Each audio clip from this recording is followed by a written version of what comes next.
Hello everyone, स्वागत है आप सभी का आपके अपने YouTube channel study with Arvind में। नए साल के साथ आप सभी के बीच आए हैं नई क्लासेज लेकर। तो चलिए देखते हैं आप आज की क्लासेज। यह प्रश्न जो है आपकी आगामी परीक्षा NET JRF TGT PGT assistant professor LT GIC आदि परीक्षाओं में यह प्रश्न बहुत ही महत्वपूर्ण और उपयोगी साबित होंगे। आज के प्रश्न के साथ साथ उसकी व्याख्या भी की जाएगी। तो चलिए देखते हैं पहला प्रश्न है, मैरिज ऑफ वर्जिन चित्रण किसके द्वारा चित्रित है। जो मैरिज ऑफ वर्जिन नामक चित्र है वह किसके द्वारा चित्रित है। ऑप्शन 1 है लियोनार्डो दा विंची, 2 है टर्नर, 3 है ड्यूरर, 4 है रैफेल। तो इसका सही आंसर हो जाएगा ऑप्शन 4 यानी रैफेल द्वारा यह चित्र चित्रित किया गया है। मैरिज ऑफ वर्जिन नामक जो चित्र है इसके चित्रकार हैं रैफेल। तो इसकी व्याख्या देखते हैं और इसकी व्याख्या किस बुक से लिया गया है वह भी साथ में आप सभी के बीच रहेगा व्याख्या के नीचे। राइफेल का मैरिज ऑफ द वर्जिन उत्तम दृष्टांत है और उसके प्रारंभिक काल की श्रेष्ठतम कृति है। जो मैरिज ऑफ वर्जिन नामक कृति है यह उत्तम और श्रेष्ठतम कृति है इनके शुरुआती दौर का, जिसमें पेरुजिनो का प्रभाव पूर्ण रूपेण प्रकट हुआ है। और यह इटालियन पेंटिंग नामक बुक है जिसके राइटर हैं राजेंद्र वाजपेयी। पृष्ठ संख्या 62 में दिया हुआ है। तो इसका सही आंसर हो जाएगा क्वेश्चन नंबर 1 का ऑप्शन 4 रैफेल। अगला प्रश्न देखते हैं। अगला प्रश्न है, प्रसिद्ध चित्र मोनालिसा किस देश के कलाकार की कृति है। तो मोनालिसा जो चित्र है उसके चित्रकार कौन है, सबसे पहला प्रश्न बनता है। तो उसका जो मोनालिसा के चित्रकार हैं लियोनार्डो दा विंची, और यह किस देश के कलाकार हैं। मूल प्रश्न है हमारा कि मोनालिसा के जो चित्रकार हैं वह किस देश के हैं, रहने वाले हैं। ऑप्शन 1 है अमेरिका, 2 स्पेन, 3 इटली, 4 इंग्लैंड। तो इसका सही आंसर हो जाएगा ऑप्शन 3 यानी इटली के रहने वाले हैं। जो लियोनार्डो विंची हैं वह इटली के रहने वाले हैं। इटालियन कलाकार लियोनार्डो दा विंची द्वारा बनाया गया व्यक्ति चित्र मोनालिसा संभवतः पश्चिमी कला जगत का सबसे प्रसिद्ध व श्रेष्ठ चित्र है। इसका स्रोत है यूरोपीय चित्रकला का इतिहास, रावी साखलकर, पृष्ठ संख्या 102। अगला प्रश्न है,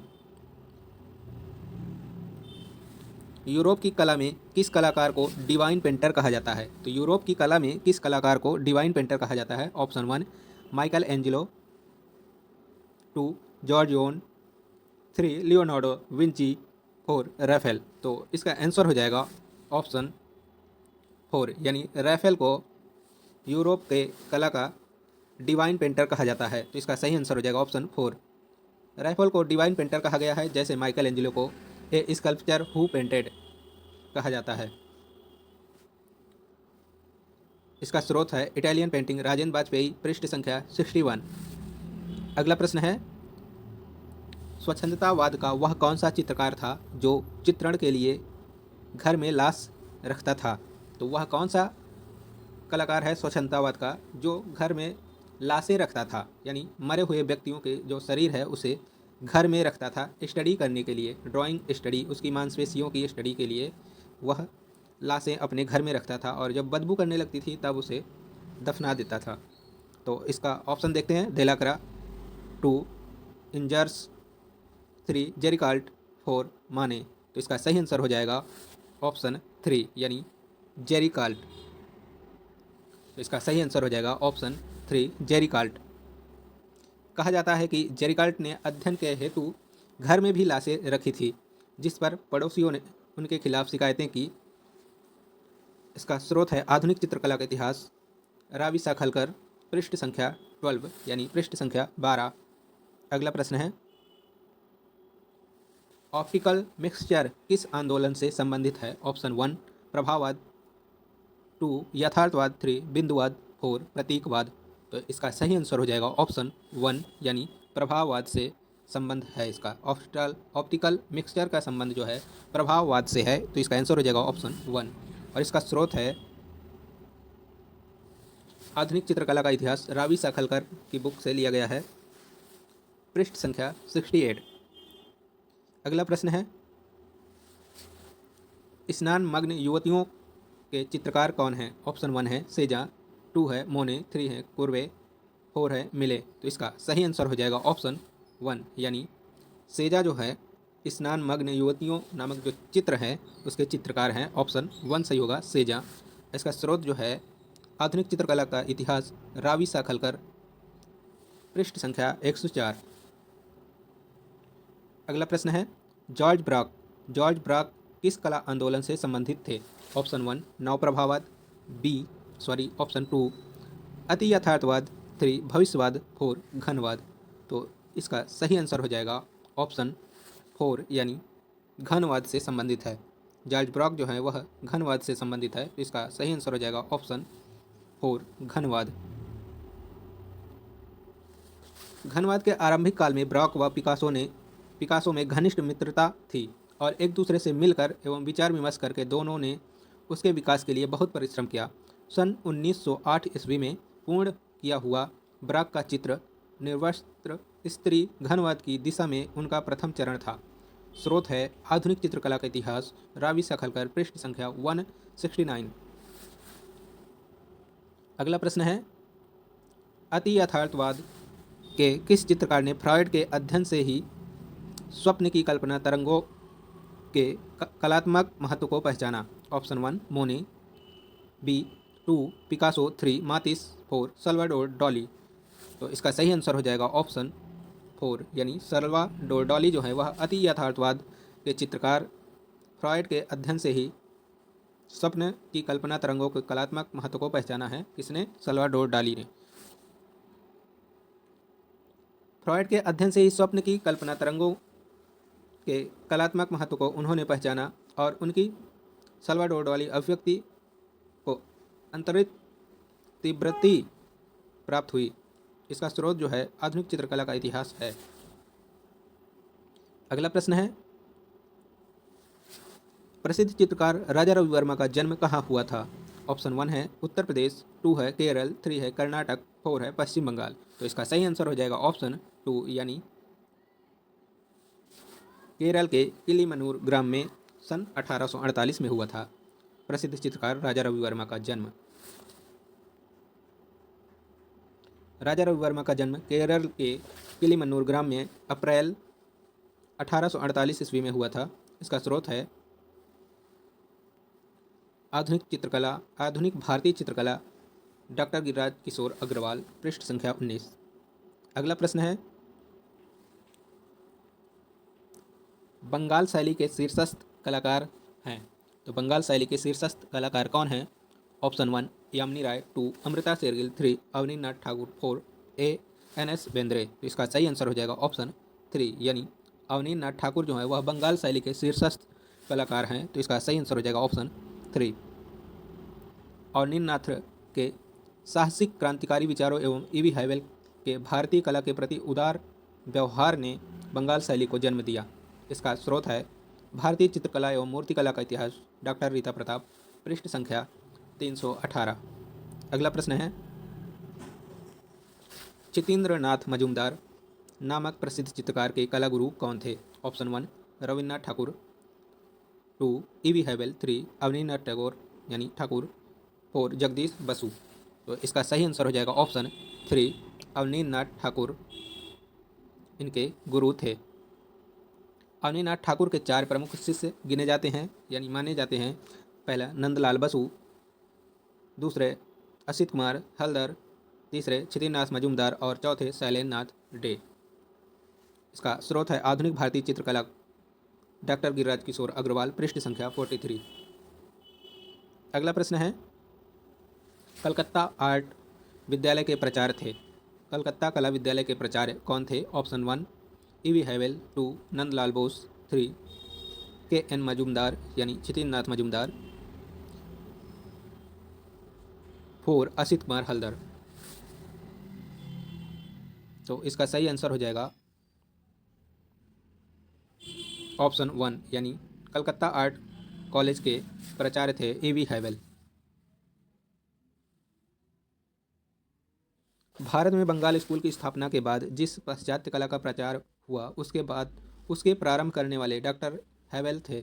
हैवेल साहब उस समय कलकत्ता के सरकारी आर्ट स्कूल के प्रिंसिपल थे। इसका स्रोत है भारतीय कला और कलाकार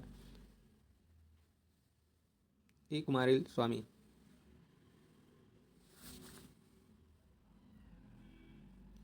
अगला प्रश्न है निम्नलिखित में से कौन 20वीं शताब्दी महान चित्रकार था? 20वीं शताब्दी का महान चित्रकार था? Option 1 रेनायर, 2 Picasso, 3 Miro, 4 constable.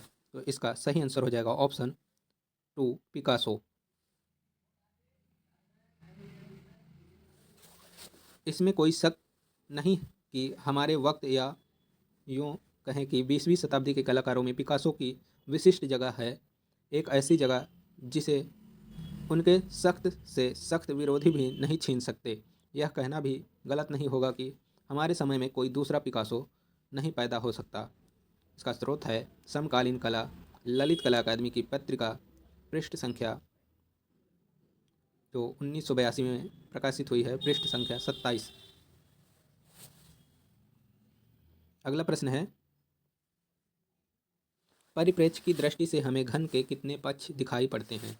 तो परिप्रेक्ष्य के दृष्टि से हमें घन के कितने पक्ष दिखाई पड़ते हैं? ऑप्शन 1 है 6, 2 है 5, 3 है 3, 4 है 4। तो इसका सही आंसर हो जाएगा ऑप्शन 3। यानी परिप्रेक्ष्य की दृष्टि से हमें घन के 3 पक्ष यानी 3 पक्ष दिखाई पड़ते हैं। अगला प्रश्न है, बसावन चित्रकार थे? तो बसावन जो है किसके काल के चित्रकार थे? ऑप्शन ए मुगल काल के, 2 राजपूत काल के, 3 आधुनिक काल के, 4 मध्य काल के। ऑप्शन कौन सा सही होगा? तो इसका सही आंसर हो जाएगा ऑप्शन 1 यानी मुगल काल के चित्रकार थे। जिस समय मीर सैयद अली तथा अब्दुल समद की देखरेख में मुगल शैली चल रही थी, उसी समय बसावन को इस शैली के चित्रकारों के दल में प्रवेश दिया गया था यानी प्रवेश किए थे। तो इसका स्रोत है कला और कलम, डॉक्टर गिरिराज किशोर अग्रवाल, पृष्ठ संख्या 176। अगला प्रश्न है, अकबर का आर्ट स्टूडियो स्थित था? तो अकबर का आर्ट स्टूडियो जो है वह कहाँ स्थित था? ऑप्शन 1 दिल्ली में, 2 फतेहपुर सीकरी में, 3 जयपुर में, 4 आगरा में। तो इसका सही आंसर हो जाएगा ऑप्शन 2 यानी फतेहपुर सीकरी में अकबर का आर्ट स्टूडियो स्थित था। अगला प्रश्न है, बाज नामक चित्र के चित्रकार का नाम है? ऑप्शन 1 अबुल हसन, 2 फारूक बेग, 3 मंसूर, 4 दौलत। तो इसका सही आंसर हो जाएगा ऑप्शन 3 यानी मंसूर ने बाज नामक यानी बाज पक्षी का चित्र चित्रित किया है। यह मुगल शैली के चित्रकार हैं। फारस के बादशाह द्वारा भेंट स्वरूप भेजे गए बाज पक्षी का मंसूर ने चित्रांकन किया था। कला और कलम, डॉक्टर गिरिराज किशोर अग्रवाल की पुस्तक, पृष्ठ संख्या 185 में उल्लेख है। अगला प्रश्न है, किस शासक के काल में चौड़े हंसिए बनने लगे थे? ऑप्शन 1 रतन सिंह, 2 अर्जुन सिंह, 3 औरंगजेब, 4 शाहजहां। तो इसका सही आंसर हो जाएगा ऑप्शन 4 यानी शाहजहां के शासनकाल में चौड़े हंसिए बनने लगे थे। शाहजहां काल में हंसिए चौड़े बनने लगे थे और उनमें भी आकृतियों की सज धज चित्रानुरूप की जाने लगी थी। भारतीय चित्रकला एवं मूर्तिकला का इतिहास, डॉक्टर रीता प्रताप, पृष्ठ संख्या 156। अगला प्रश्न है, महाराजा संसार चंद द्वारा किस शैली को संरक्षण मिला? ऑप्शन 1 जैन शैली, 2 राजस्थानी शैली, 3 पहाड़ी शैली, 4 सिख शैली। तो इसका सही आंसर हो जाएगा ऑप्शन 3 यानी पहाड़ी शैली को महाराजा संसार चंद द्वारा संरक्षण मिला था। कांगड़ा चित्रकला की अनुपम उपलब्धियों के कारण महाराजा संसार चंद का नाम कला के इतिहास में सदैव स्मरण किया जाएगा। उसने कलाकारों को स्वतंत्र रूप से कार्य करने के लिए प्रोत्साहित किया था तथा उन्हें अपना संरक्षण प्रदान किया था। स्रोत है भारतीय चित्रकला का इतिहास, मध्यकालीन, श्याम बिहारी अग्रवाल, पृष्ठ संख्या 156।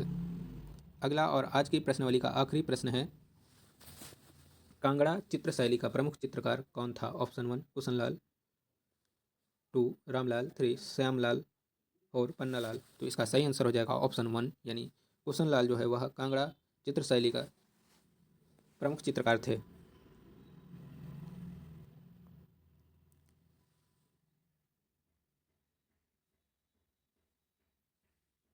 Thanks for watching this video.